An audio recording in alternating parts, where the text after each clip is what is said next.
Hola, mi nombre es Federico Colli, soy instructor de DataBoosters y en el video de hoy vamos a aprender a consultar tus datos con el comando select en SQL, una guía para principiantes.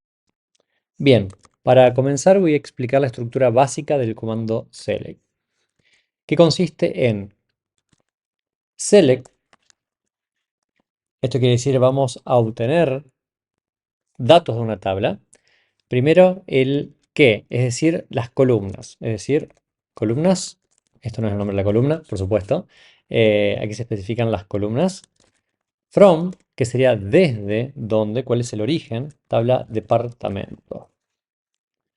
Esa es la estructura básica. Ahora bien, si queremos obtener todos los datos de la tabla, vamos a escribir un asterisco y vamos a ejecutar. Esto significa obtener todas las columnas desde la tabla departamento. Obviamente cuando digo columnas me refiero a la definición del select, ¿sí? Por supuesto lo que vamos a hacer con esta consulta es traer todos los datos de la tabla en el formato de columnas definido aquí. Es la sentencia básica.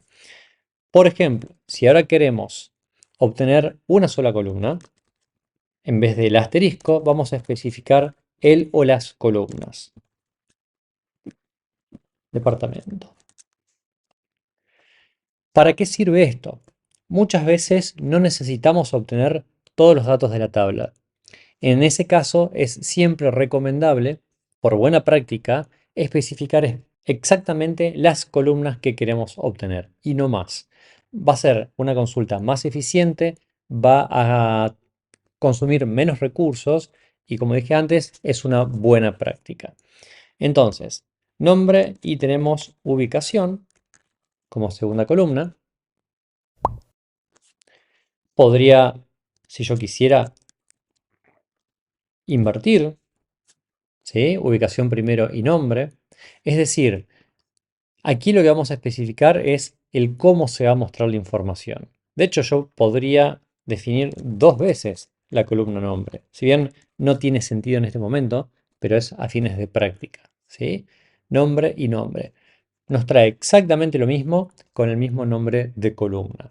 Obviamente que esto, en muchos casos, si estamos integrados con un sistema informático, va a dar error y necesitamos otra forma de hacerlo.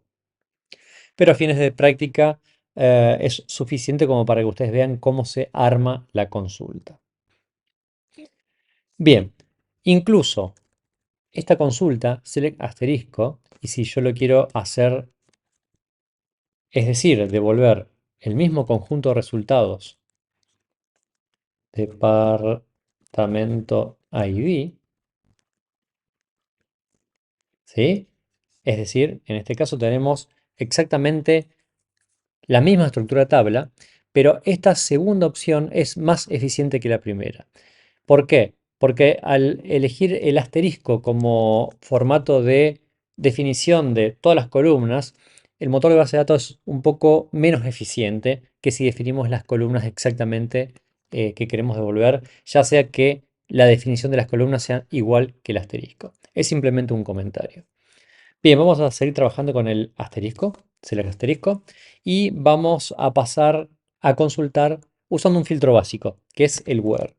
El where, lo que vamos a hacer con el where es especificar qué datos, es decir, qué registro vamos a traer. Con el select y definición de columnas, estamos diciendo qué columnas vamos a traer, ¿sí? Del origen de datos, es decir, de la tabla. Con el where vamos a especificar qué datos, ¿sí? Qué registro vamos a traer. Entonces, por ejemplo, un filtro podría ser ubicación, que la ubicación sea edificio A. Ejecutamos y lo que vamos a traer son todos los registros donde el campo ubicación coincida con el nombre edificio A. A esto podría decir, por ejemplo, edificio B en otra consulta y vamos a obtener el resultado correspondiente. Em, si yo, por ejemplo, quiero hacer lo opuesto y usar un distinto, ¿sí? Estamos diciendo, ok, tráeme todos los resultados excepto los de la ubicación edificio A. Entonces nos va a devolver los demás registros de la tabla. Entonces, para resumir, vimos cómo usar select para consultas de datos, aprendimos la estructura básica del comando, cómo seleccionar las columnas específicas y cómo aplicar filtros básicos con where. Y esto ha sido todo por el video de hoy. No olvides de dejar tu me gusta y seguirnos en nuestras redes sociales para más contenido de SQL.